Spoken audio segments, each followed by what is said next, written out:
In this module, we will quickly answer the question, what is an order lead time in the world of material requirements planning?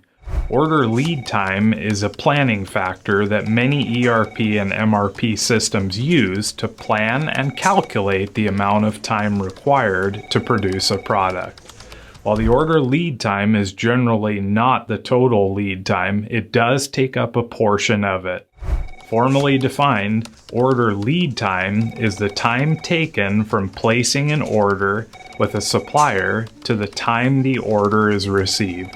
The order lead time includes order processing, transportation, and receiving time.